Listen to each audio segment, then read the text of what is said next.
सरहद ते भारत चीन फिर आमो सामने ने। लद्दाख की गलवान घाटी च झड़प दौरान 3 भारतीय जवान शहीद हुए ने। हालांकि चीनी सैनिक भी मारे गए ने। इस घटना तो बाद देश विच मीटिंगां दा दौर चल रहा है, तो उधर कांग्रेस ने प्रधानमंत्री नरेंद्र मोदी तो जवाब मंगया है।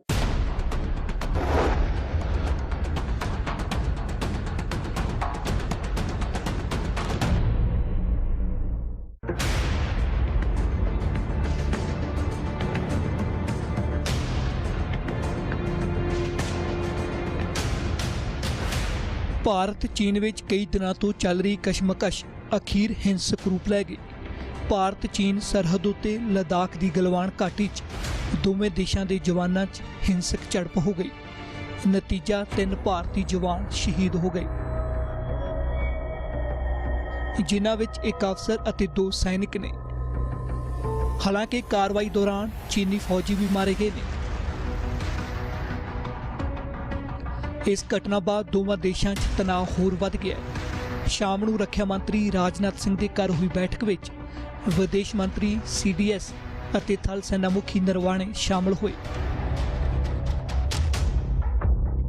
इस तो पहला भी तिन्हां सेनावां दे मुखियां नाल रक्षा मंत्री ने मीटिंग की सी। देखिए, जब इस तरह का वारदात होता है तो स्वाभाविक है कि रक्षा मंत्री इन्वॉल्व हो जाते हैं, क्योंकि जो थ्रेट परसेप्शन है, खतरे का जो विश्लेषण है, वो CDS chief of defence staff और थल सेना, वायुसेना और जल सेना के तीनों चीफ अवगत कराते हैं रक्षा मंत्री जी को कि खतरा क्या है और उस खतरा से जूझने के लिए ऑप्शंस क्या क्या है और फौज चीन क्या क्या कर सकती है और हम क्या क्या कर सकते हैं। तो ये स्ट्रैटेजी रिव्यू किया जाता है, ऑप्शंस ऑपरेशनल प्लान रिव्यू किया जाता है। क्या हम सब कंटीजेंसी के लिए तैयार हैं, ये देखा जाता है। और यदि कुछ गैप्स है, वॉइड्स है किसी भी हालत का, तो उस पर रिव्यू किया जाता है और उसको पूरा करने की कोशिश की जाती है। तो मेरा ख्याल है ये रिव्यू का तरीका है और ये बहुत अच्छा चीज़ है कि रक्षा मंत्री इन्वॉल्व हो गए हैं, ताकि उनको वो स्थिति से अवगत रहें और हिंदुस्तान के पास क्या क्या ऑप्शन है उससे अवगत रहें, ताकि वो प्रधानमंत्री जी को ठीक से ब्रीफ कर सकें कि स्थिति जमीन पे क्या है और हिंदुस्तान क्या क्या चीज़ के लिए तैयार है। इस घटना बाद देश की सियासत भी गर्मा गई है। कांग्रेस ने प्रधानमंत्री नरेंद्र मोदी को अगे आके जवाब देने लिए बोले। भारतीय सेना द्वारा 12:52 दोपहर को कथित तौर से जारी एक बयान में हमारे सैनिक व अफसर के वीरगति प्राप्त करने की पुष्टि भी की गई है, जिस बयान को 1:08 पर संशोधित भी कर दिया गया। प्रत्येक समाचार एजेंसी और समाचार चैनल द्वारा भारतीय सेना के इस बयान को दिखाया भी जा रहा है। हमारे कुछ जवानों के गंभीर रूप से घायल होने की खबरें भी आ रही हैं। यदि यह सच है तो चीनी सैनिकों के द्वारा हमारे जाबाज और बहादुर सैन्य अधिकारी और सैनिकों की शहादत की खबरें बहुत ही चौंकाने वाली हैं, शोकाकुल करने वाली हैं, भयावह है और पूर्णतया अस्वीकार्य है। इन खबरों को सुन पूरा देश क्षुब्ध है, रोष में है, परंतु प्रधानमंत्री श्री नरेंद्र मोदी जी और रक्षा मंत्री श्री राजनाथ सिंह ने पूर्णतया चुप्पी साध ली है। प्रधानमंत्री और रक्षा मंत्री को आगे आकर देश को जवाब देना चाहिए। कांग्रेस का यह भी इल्जाम है कि देश को इस घटना की जानकारी देर नाल दी गई। कांग्रेस ने प्रधानमंत्री नरेंद्र मोदी तो पूछा कि चीन ने भारत में किन्ने इलाके पर कब्जा किया है या नहीं, इस बारे भी देश को स्पष्ट किया जाए। केंद्रीय सरकार बताए कि हमारे उच्च सेना अधिकारी और सैनिक किन परिस्थितियों में शहीद हुए हैं। अगर हमारे अधिकारी और सैनिकों की शहादत का वाकया कल रात को हुआ तो इस बारे पुष्टि आज 12:52 के दोपहर के बयान से क्यों हुई कि वे कौन से हालात और स्थिति हैं जिसके चलते हमारे बहादुर सैन्य अधिकारी वे सैनिकों की शहादत कल रात को हुई, जबकि चीनी सैनिकों को भारतीय सीमा से पीछे हट वास्तविक नियंत्रण रेखा तक जाने के लिए मजबूर किया जाना था। ਬਿਆਨ ਵਿੱਚ ਕਿਹਾ ਗਿਆ ਕਿ ਗਲਵਾਨ ਘਾਟੀ 'ਚ ਸਰਹੱਦ ਤੇ ਫੌਜਾਂ ਦੇ ਪਿੱਛੇ ਹਟਣ ਦੌਰਾਨ ਸੋਮਵਾਰ ਰਾਤ ਹਿੰਸਕ ਝੜਪ ਹੋਈ, ਜਿਸ ਵਿੱਚ ਦੋਵਾਂ ਧਿਰਾਂ ਨੂੰ ਜਾਨੀ ਨੁਕਸਾਨ ਹੋਇਆ। ਚੀਨ ਦੀ ਫੌਜ ਦੇ ਬੁਲਾਰੇ ਨੇ ਇਲਜ਼ਾਮ ਲਾਇਆ ਕਿ ਭਾਰਤੀ ਫੌਜੀਆਂ ਨੇ ਆਪਣਾ ਵਾਅਦਾ ਤੋੜਦਿਆਂ ਇੱਕ ਵਾਰ ਫਿਰ ਗਲਵਾਨ ਘਾਟੀ 'ਚ ਅਸਲ ਕੰਟਰੋਲ ਰੇਖਾ ਪਾਰ ਕੀਤੀ ਹੈ। ਪਰ ਭਾਰਤੀ ਰੱਖਿਆ ਮਾਹਿਰ ਮੰਨਦੇ ਨੇ ਕਿ ਚੀਨ ਹਨੇਰੇ ਦਾ ਫਾਇਦਾ ਚੁੱਕ ਕੇ ਭਾਰਤੀ ਖੇਤਰ ਤੇ ਕਬਜ਼ਾ ਕਰਨ ਦੀ ਤਾਕ ਵਿੱਚ ਸੀ। चीन को ये मालूम था कि यदि ये वार्ताएं सफल होती है तो इसका परिणाम चीन पर पड़ेगा। चीन को ये भी अंदाज लग गया था कि भारत ये नहीं मानेगा कि चीन जिस जगह पर है वहाँ पर रहे। भारत की मांग होगी कि वो पीछे जाए, पीछे हटना चाहिए।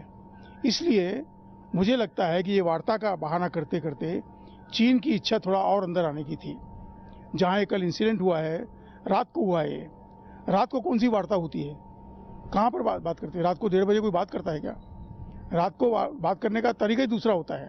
और मुझे लगता है, हो सकता है मैं गलत हूँ, कि चीन की ये कोशिश चल रही थी कि रात के अंधेरे का फ़ायदा लेके वो और भी भारतीय भूमि में आ जाए। और इस बात की जानकारी या इस बात की भनक जब भारतीय सेना को लगी, उनने उनका वहाँ मुकाबला किया और इसलिए झगड़ा हुआ है। ये पूर्ण नियोजित नहीं था, मुझे नहीं लगता है, पर ये चीन की मक्कारी को बंद रखने के लिए भारतीय सेना ने कदम हुआ और उसमें हमारे कमांडिंग ऑफिसर साहब का बलिदान हुआ, हमारे एक जेसीओ साहब का हुआ, एक आदमी का हुआ। ਅਜਿਹੇ ਵਿੱਚ ਚੀਨ ਨੂੰ ਸਖਤ ਜਵਾਬ ਦੇਣ ਦੀ ਮੰਗ ਹੈ ਤਾਂ ਜੋ ਭਾਰਤੀ ਜਵਾਨਾਂ ਦੀ ਸ਼ਹੀਦੀ ਦਾ ਬਦਲਾ ਲਿਆ ਜਾ ਸਕੇ। हमको इस चीज का हमने बहुत स्ट्रांग रिप्लाई चाइना को देना चाहिए और इस चीज का चाइना को जरूर कुछ न कुछ भुगतना पड़ेगा, क्योंकि आपने हमारे एक कर्नल रैंक का ऑफिसर और हमारे 2 जवान इनको आपने शहीद करवाया है, तो आप ऐसे ही नहीं बच पाएंगे। आपको ये जवाब जरूर देना पड़ेगा and it is entirely shocking for the whole country. ਇੱਕ ਤੱਥ ਇਹ ਵੀ ਹੈ ਕਿ ਇਸ ਘਟਨਾ ਦੌਰਾਨ ਕੋਈ ਗੋਲੀ ਨਹੀਂ ਚੱਲੀ, ਸਗੋਂ ਝੜਪ ਦੌਰਾਨ ਜਵਾਨ ਸ਼ਹੀਦ ਹੋਏ ਨੇ। कि मेरी सूचना है कि फायरिंग नहीं हुआ है, गोली नहीं चली है, लेकिन फिर भी मौत हुई है। इसका एक ही कारण हो सकता है कि इसका मतलब है कि चाइनीज ट्रूप्स ने राइफल का बट का इस्तेमाल किया है या कोई हैवी मेटल, भारी मेटल का जो कोई औजार है उसको इस्तेमाल किया है माथा पे मारने के लिए, और जिसके फलस्वरूप हमारे कमांडिंग ऑफिसर कर्नल साहब की और 2 जवानों की मौत हुई है। ਰੱਖਿਆ ਮਾਹਿਰ ਐਸਪੀ ਸਿਨਹਾ ਦਾ ਮੰਨਣਾ ਹੈ ਕਿ ਚੀਨ ਦੀ ਇਹ ਜਾਣਬੁੱਝ ਕੇ ਕੀਤੀ ਗਈ ਹਰਕਤ ਹੈ, ਜਿਸ ਨਾਲ ਉਹ ਚਾਹੁੰਦਾ ਹੈ ਕਿ ਗੱਲਬਾਤ ਦਾ ਦਾਇਰਾ ਵਧੇ, ਮੀਟਿੰਗ ਦਾ ਪੱਧਰ ਪੀਐਮ ਤੱਕ ਆਵੇ, ਜਿਸ ਤੋਂ ਭਾਰਤ ਨੂੰ ਗੁਰੇਜ਼ ਕਰਨਾ ਚਾਹੀਦਾ ਹੈ। चीन फिर अपनी पुराने स्ट्रेटजी पे आ गया है। वो चाहता है कि बातचीत का स्तर बढ़े, विदेश मंत्रालय इन्वॉल्व हो जाए या प्रधानमंत्री मोदी जी इन्वॉल्व हो जाए। हमको इस चाल में नहीं फंसना है। ये मिलिट्री मिसएडवेंचर था चीन का और इसको मिलिट्री रूप से हमको उत्तर देना पड़ेगा और इसका रिस्पांस मिलिट्री होनी चाहिए, मिलिट्री रिस्पांस होनी चाहिए। देखिए, जब कोई भी समस्या होती है तो उसको रिस्पांस का 3 स्तर होता है, प्रधानमंत्री के स्तर पे, विदेश मंत्रालय के स्तर पे और मिलिट्री के स्तर पे। तो मौजूदा हालत में मेरी अपनी सोच है कि हमको मिलिट्री लेवल पे ही रिस्पांस देने की जरूरत है। अभी विदेश मंत्रालय या प्रधानमंत्री जी को पिक्चर में आने की जरूरत नहीं है, ये मेरी सोच है। क्योंकि यदि हम मिलिट्री लेवल पे उसका उत्तर बहुत मजबूत उत्तर नहीं देंगे तो भविष्य में भी चीन वही हरकत करेगा, और यदि हम बहुत कठोर और मजबूत उत्तर देंगे तो चीन समझेगा कि यदि हमने ऐसा मिसएडवेंचर किया तो इसका बहुत कड़ा जवाब हिंदुस्तान की फौज से मिलेगा। तो इसीलिए हमको लगता है कि मिलिट्री लेवल पे ही उत्तर देना चाहिए और चीन के कुछ ऐसे इलाके में हमको घुसना चाहिए जिससे चीन को भी लगे कि दबाव की राजनीति उस पर काम करेगी और हम चुपचाप नहीं बैठेंगे, और जो टेक्निक चीन हम पर लगाता है वही टेक्निक हमको चीन पर लगाने की जरूरत है। फिलहाल दोवां देशां दे सीनियर फौजी अधिकारियों ने मामले ਨੂੰ ਸੁਲਝਾਉਣ ਲਈ ਘਟਨਾ ਵਾਲੀ ਥਾਂ ਤੇ ਬੈਠਕ ਕੀਤੀ ਹੈ। ਗਲਵਾਨ ਵੈਲੀ ਭਾਰਤ ਚੀਨ ਦੀ ਲੱਦਾਖ ਬਾਰਡਰ ਲਾਈਨ ਦਾ ਖੇਤਰ ਹੈ ਜਿੱਥੇ ਝੜਪ ਹੋਈ। ਜਿਹੜੇ ਭਾਰਤੀ ਜਵਾਨਾਂ ਦੀ ਜਾਨ ਗਈ ਉਹਨਾਂ ਵਿੱਚ ਕਰਨਲ ਸੰਤੋਸ਼ ਬਾਬੂ ਜੋ ਤੇਲੰਗਾਨਾ ਦੇ ਰਹਿਣ ਵਾਲੇ ਨੇ। ਇਸ ਤੋਂ ਇਲਾਵਾ ਤਾਮਿਲਨਾਡੂ ਦਾ ਪਲਣੀ ਜਵਾਨ ਸ਼ਹੀਦ ਹੋਇਆ ਹੈ। ਹਾਲਾਂਕਿ ਇੱਕ ਜਵਾਨ ਦੀ ਪਹਿਚਾਣ ਨਹੀਂ ਪਤਾ ਚੱਲੀ। ਇਸ ਘਟਨਾ ਬਾਅਦ ਬੈਠਕਾਂ ਦਾ ਦੌਰ ਜਾਰੀ ਹੈ। ਗ੍ਰਹਿ ਮੰਤਰਾਲੇ ਨੇ ਵੀ ITBP ਦੇ ਡਾਇਰੈਕਟਰ ਜਨਰਲ ਦੇ ਨਾਲ ਬੈਠਕ ਕੀਤੀ ਹੈ। ਅਜਿਹੇ ਵਿੱਚ ਦੋਵੇਂ ਹੀ ਦੇਸ਼ ਨੇੜੇ ਤੋਂ ਹਾਲਾਤਾਂ ਤੇ ਨਜ਼ਰ ਰੱਖ ਰਹੇ ਨੇ।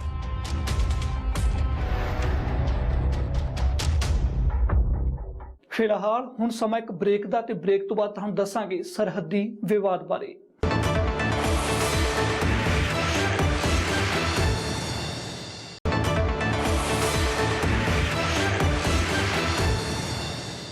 ਭਾਰਤ ਚੀਨ ਵਿੱਚ ਕੀ ਹੈ ਸਰਹੱਦੀ ਵਿਵਾਦ?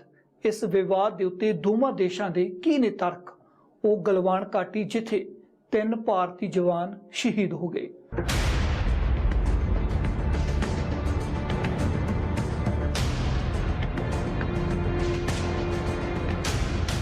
ਭਾਰਤ ਅਤੇ ਚੀਨ ਵਿੱਚ ਸਰਹੱਦ ਤੇ ਪਿਛਲੇ ਕਈ ਹਫ਼ਤਿਆਂ ਤੋਂ ਤਣਾਅ ਦੀ ਸਥਿਤੀ ਹੈ। ਮੌਜੂਦਾ ਸਮੇਂ 'ਚ LAC ਤੇ ਦੋਵੇਂ ਦੇਸ਼ ਆਪਣੀ ਫੌਜ ਦੀ ਮੌਜੂਦਗੀ ਨੂੰ ਵਧਾ ਰਹੇ ਨੇ।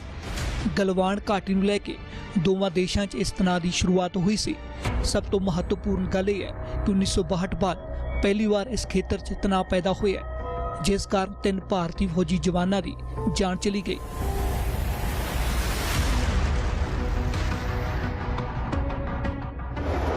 ਗਲਵਾਨ ਘਾਟੀ ਲਦਾਖ ਤੇ ਅਕਸਾਈ ਚੀਨ 'ਚ ਭਾਰਤ ਚੀਨ ਸਰਹੱਦ ਦੇ ਨਜ਼ਦੀਕ ਸਥਿਤ ਹੈ। LAC ਅਕਸਾਈ ਚੀਨ ਨੂੰ ਭਾਰਤ ਤੋਂ ਵੱਖ ਕਰਦੀ ਹੈ। ਅਕਸਾਈ ਚੀਨ ਤੇ ਭਾਰਤ ਤੇ ਚੀਨ ਦੋਵਾਂ ਦਾ ਦਾਅਵਾ ਹੈ। ਗਲਵਾਨ ਘਾਟੀ ਚੀਨ ਦੇ ਦੱਖਣੀ शिनजियांग ਤੇ भारत के लद्दाख तक फैली है। इसे हम चाइना का अटैक नहीं मान सकते। ये तो दरअसल में दोनों साइड की एक स्किर्मिश है जिसे हम बोलते हैं। लेकिन बात यह है कि गलवान वैली जो एक अनडिस्प्यूटेड स्पॉट था, गलवान वैली डिस्प्यूटेड स्पॉट में नहीं था। ये लद्दाख के उन 13 डिस्प्यूटेड स्पॉट में से नहीं था, लेकिन इसमें वो लोग घुस आए सिर्फ इस वजह से कि हमने जो दौलत बेग ओल्डी तक 255 किलोमीटर की सड़क बनाई है उसके ऊपर हमारी गतिविधियों को रोक सकें। अब इसमें ये हो जाना, आज तक वो ये कहते रहे कि साहब 40 साल हो गए, 2 महाशक्तियां एशिया की और आपस में इनमें आज तक कोई गोली नहीं चली, ये अभी भी मान लेते हैं। लेकिन ऐसी आपस की लड़ाई कि जिसमें हमारा एक कमांडिंग ऑफिसर पंजाब रेजिमेंट का और 2 जवान शहीद हो गए। 1962 ਦੀ ਜੰਗ ਦੌਰਾਨ ਗਲਵਾਨ ਨਦੀ ਦਾ ਖੇਤਰ ਪ੍ਰਮੁੱਖ ਰਿਹਾ ਸੀ। ਹੁਣ ਇਸ ਖੇਤਰ ਨੂੰ ਲੈ ਕੇ ਭਾਰਤ ਤੇ ਚੀਨ ਤੇ ਇਲਜ਼ਾਮ ਲਾ ਰਿਹਾ ਕਿ ਭਾਰਤ ਦਾ ਇਲਜ਼ਾਮ ਹੈ ਕਿ ਚੀਨੀ ਫੌਜ ਨੇ ਟੈਂਟ ਸਥਾਪਿਤ ਕੀਤੇ ਨੇ। ਚੀਨ ਕਾਰਨ ਗਲਵਾਨ ਘਾਟੀ ਤੇ ਭਾਰਤ ਨੂੰ ਵੀ ਫੌਜ ਤੈਨਾਤ ਕਰਨੀ ਪਈ ਹੈ। ਚੀਨ ਵੀ ਕੁਝ ਇਸ ਤਰ੍ਹਾਂ ਭਾਰਤ ਤੇ ਇਲਜ਼ਾਮ ਲਾ ਰਿਹਾ ਹੈ। ਚੀਨ ਦਾ ਇਲਜ਼ਾਮ ਹੈ ਭਾਰਤ ਗੈਰ ਕਾਨੂੰਨੀ ਨਿਰਮਾਣ ਕਰ ਰਹੀ ਹੈ। ਭਾਰਤ ਕਾਰਨ ਉਸ ਨੂੰ ਵੀ ਫੌਜ ਦੀ ਗਿਣਤੀ ਵਧਾਉਣੀ ਪਈ ਹੈ। ਭਾਰਤ ਦਾ ਕਦਮ ਸਮਝੌਤੇ ਦੀ ਉਲੰਘਣਾ ਹੈ। आप चीन के ऊपर मेहरबानी करके कभी भी विश्वास मत कीजिए, कभी भी विश्वास मत कीजिए। चीन आज तक किसी का सच्चा मित्र नहीं रहा है। विश्व इतिहास इसका साक्षी है और भारत इसका अपवाद नहीं हो सकता। चीन के जो विदेश मंत्री हैं सफेद झूठ बोल रहे हैं। झूठ झूठ और झूठ ये चीन की पुरानी आदत है। चीन प्रोपेगेंडा वॉरफेयर में विश्वास रखता है और खुद क्राइम करता है, खुद दोषी है और हिंदुस्तान को दोषी घोषित कर रहा है। मैं कुछ प्रश्न पूछना चाहता हूं चीन से। फिंगर 4 किसका इलाका है? हिंदुस्तान का। फिंगर 4 में बंकर किसने बनाए? टनल किसने बनाए? चीन ने। तो दोषी कौन है? चीन। और हम पर दोष कर रहा है कि हम line of actual control cross कर रहे हैं। गलत बात है। विस्तारवाद की राजनीति कौन करता है? चीन। 2 कदम आगे 1 कदम पीछे की स्ट्रेटजी कौन फॉलो करता है? चीन। ये जो सलामी स्लाइसिंग का जो टेक्निक है वो कौन फॉलो करता है? चीन। तो विस्तारवाद करते हो, हिंदुस्तान का भौगोलिक क्षेत्र अपने में ग्रैब करना चाहते हो और फिर हिंदुस्तान को दोष देते हो। ये जो व्यवहार है वो चीन का एकदम गलत है और अंतर्राष्ट्रीय स्तर पे इस इशू को एक गलत रंग देने की कोशिश चीन की तरफ से है। हम लोग को चाहिए कि हम इस सब चक्कर में ना फंसें और हमको ये जो चीन ने जो हरकत किया है उसका एक ही उत्तर है कि मिलिट्री लेवल पे उत्तर इसको दिया जाए और चीन यदि इस तरह की हरकतें करता है कि हमारे क्षेत्र में घुसने की कोशिश करता है तो हमको भी उसके क्षेत्र में घुसने का हक बनता है, क्योंकि सठम साठ्यम समाचरित जो जिस तरह की भाषा समझते हैं उसी भाषा में हमको उत्तर देने की जरूरत है। चीन का कहना है कि भारत ने इस तनाव की शुरुआत की है। चीन ने कहा भारत मई महीने की शुरुआत तो गलवान घाटी सरहद पार कर रहा है, चीन के इलाके च घूम रहा है। मई महीने के पहले हफ्ते में भारतीय ते चीनी फौज का गलवान नदी खेतर आमना सामना होया, क्योंकि भारत गलवान नदी को अपने इलाके च निर्माण कर रहा है। सब तो वड्डा काम सड़क का निर्माण सी, जिसनूं पूरा किया गया है। इत्थे पहला एयर सफर ते निर्भर रहना पैंदा सी, हुण जमीनी ट्रांसपोर्ट के माध्यम ने काम होर आसान कर दिता है, पर चीन नूं इतराज है। हालांकि भारत ने पहला ही साफ कर दिता सी कि गलवान नदी खेतर सने पूरे लद्दाख खेतर विच बुनियादी ढांचे का काम जारी रहेगा, पर इस दे उल्ट चीन उपरी इलाके च फौज और साजो सामान इकट्ठा कर रही है। हम अपने इलाके में रोड कंस्ट्रक्ट कर रहे थे और अपने इलाके में हम कंस्ट्रक्शन करने के लिए हमें पूरी आजादी है, और ये पूरा हमारा जो इलाका है ये लद्दाख के वहां पर है। फिंगर 1, फिंगर 2, फिंगर 4, फिंगर 5, ये जो पूरा इलाका है ये हमारा इलाका है। पैंगोंग सो लेक का एक जो इलाका है ये हमारा इलाका है। हमारे इलाके में हम लोग रोड कंस्ट्रक्ट करेंगे, हम लोग आर्मी कैंप्स के लिए सेटअप करेंगे। ये हमारी इच्छा है, ये हमारी आजादी है। लेकिन ये जब हो रहा था तब चाइना की तरफ के जो ट्रूप्स हैं वो आए थे और उन्होंने ऑब्जेक्शन रेज किया कि ये जो आप कर रहे हैं वो ठीक नहीं है, और तब से लेकर ये आज तक स्टैंड ऑफ हुआ है। भारत चीन के नाल 3488 किलोमीटर लंबी सीमा साझा करता है। ये सीमा जम्मू कश्मीर, हिमाचल प्रदेश, उत्तराखंड और अरुणाचल प्रदेश तो होकर गुजरती है। ये 3 सैक्टरां च वंडी हुई है। पश्चिमी सैक्टर यानी कि जम्मू कश्मीर, मिडल सैक्टर यानी कि हिमाचल प्रदेश और उत्तराखंड, अखीर च पूर्वी सैक्टर यानी कि सिक्किम और अरुणाचल प्रदेश। हालांकि दोवां देशों हुण तक पूरी तरह नाल सरहद स्पष्ट नहीं है, क्योंकि कई इलाकों को लैके दोवां देशों के विच सीमा विवाद है। हालांकि LAC टर्म का इस्तेमाल होता है, पर दोवें देश एक मत नहीं ने।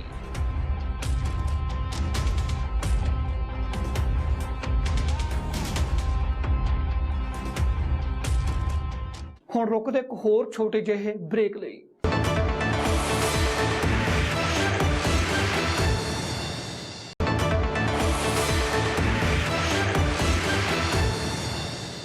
ਭਾਰਤ ਚੀਨ ਵਿੱਚ ਸਰਹੱਦੀ ਵਿਵਾਦ ਨੇ ਇਸ ਸਾਲ ਮਈ ਮਹੀਨੇ ਤੋਂ ਫਿਰ ਤੂਲ ਫੜਿਆ ਹੋਇਆ ਹੈ, ਜਿਸ ਕਾਰਨ ਦੋਵਾਂ ਦੇਸ਼ਾਂ ਦੇ ਵਿੱਚ ਮੀਟਿੰਗਾਂ ਦਾ ਦੌਰ ਜਾਰੀ ਸੀ। ਪਰ ਅਜਿਹੇ ਦੇ ਵਿੱਚ ਗਲਵਾਨ ਘਾਟੀ 'ਚ ਝੜਪ ਦੌਰਾਨ 3 ਭਾਰਤੀ ਜਵਾਨ ਸ਼ਹੀਦ ਹੋ ਗਏ।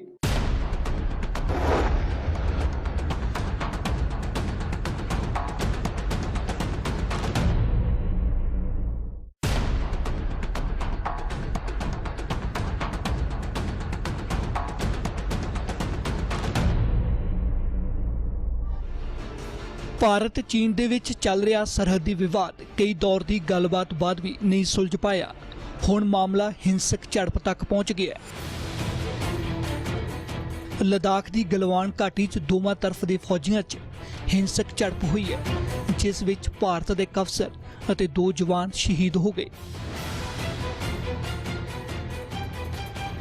ਇਹ ਘਟਨਾ ਉਸ ਸਮੇਂ ਹੋਈ ਜਦੋਂ ਦੋਵਾਂ ਦੇਸ਼ਾਂ ਦੇ ਵਿੱਚ ਸ਼ਾਂਤੀ ਦੀ ਕੋਸ਼ਿਸ਼ ਕੀਤੀ ਜਾ ਰਹੀ ਹੈ। चीन तो लद्दाख विच ये विवाद मई महीने शुरू होया सी, जदों भारत के सड़क निर्माण का चीनी फौजियों ने विरोध किया। इस तो बाद ही LAC ते दोवां फौजां दे विच तनाव बरकरार है।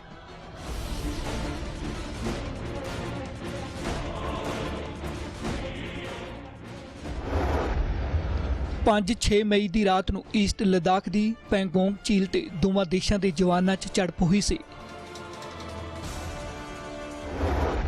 झड़प कारण दोवां देशां दे जवान जख्मी भी होए। 9 मई ਨੂੰ ईस्ट च सिक्किम के उत्तर च नाकुला सैक्टर च एक बार फिर झड़प हुई। दोवां देशां दे जवान जख्मी होए, हालांकि बाद च गलबात नाल मसला सुलझ गया। 12 मई ਨੂੰ LAC ਤੇ चीन के 3 हैलीकॉप्टर वेखे गए।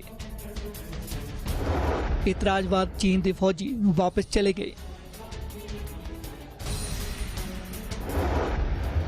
27 ਮਈ ਨੂੰ ਅਮਰੀਕੀ ਰਾਸ਼ਟਰਪਤੀ ਨੇ ਵਿਚੋਲਗੀ ਦਾ ਪ੍ਰਸਤਾਵ ਰੱਖਿਆ। ਡੋਨਾਲਡ ਟਰੰਪ ਨੇ ਕਿਹਾ ਹਾਲ ਲਈ ਵਿਚੋਲਗੀ ਨੂੰ ਤਿਆਰ ਨੇ। 28 ਮਈ ਨੂੰ ਭਾਰਤ ਨੇ ਕਿਹਾ ਕਿ ਉਹ ਸ਼ਾਂਤੀ ਨਾਲ ਮਸਲੇ ਨੂੰ ਹੱਲ ਕਰ ਸਕਦੇ ਨੇ।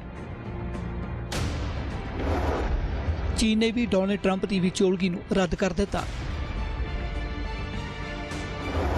1 ਜੂਨ ਨੂੰ ਚੀਨ ਨੇ ਕਿਹਾ ਕਿ ਹਾਲਾਤ ਸਥਿਰ ਤੇ ਕੰਟਰੋਲ ਵਿੱਚ ਨੇ। ਚੀਨ ਦੇ ਫਾਈਟਰ ਜਹਾਜ਼ ਲਦਾਖ ਤੋਂ ਉਸ ਸਮੇਂ ਕੁਝ ਹੀ ਦੂਰ ਸਨ। 6 ਜੂਨ ਨੂੰ ਲੈਫਟੀਨੈਂਟ ਜਨਰਲ ਹਰਿੰਦਰ ਸਿੰਘ ਦੀ ਅਗਵਾਈ 'ਚ ਬੈਠਕ ਹੋਈ।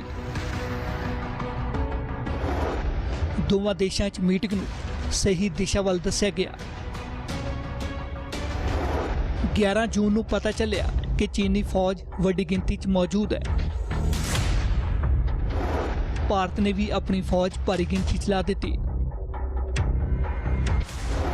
13 ਜੂਨ ਨੂੰ ਭਾਰਤੀ ਫੌਜ ਮੁਖੀ ਨੇ ਕਿਹਾ ਸੀ ਕਿ ਹਾਲਾਤ ਕਾਬੂ ਹੇਠ ਨੇ।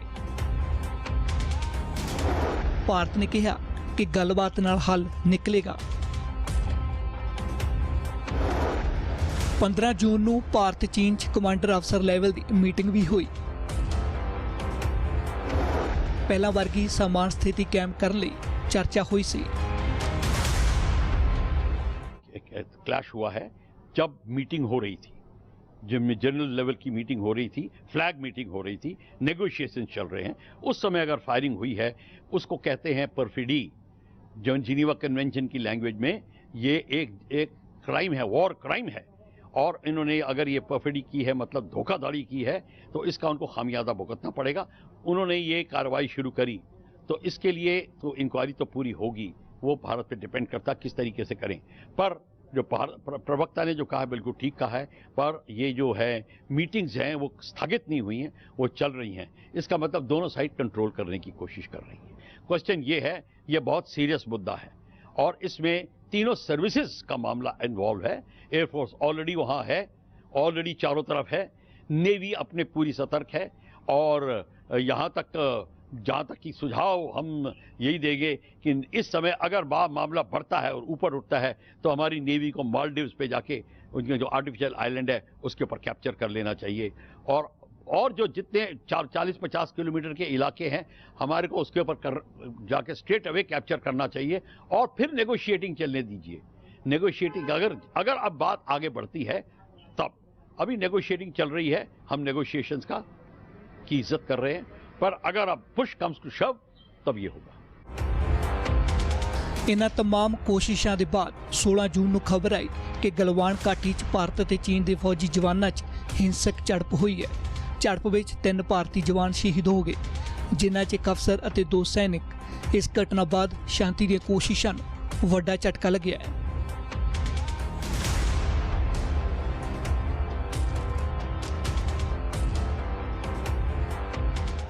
ਫਿਲਹਾਲ ਦੇ ਲਈ ਇਹਨਾਂ ਹੀ ਦੇਸ਼ ਦੁਨੀਆ ਦੀਆਂ तमाम ਖਬਰਾਂ ਵੇਖਣ ਲਈ ਤੁਸੀਂ ਵੇਖਦੇ ਰਹੋ ABP ਸਾਂਝਾ।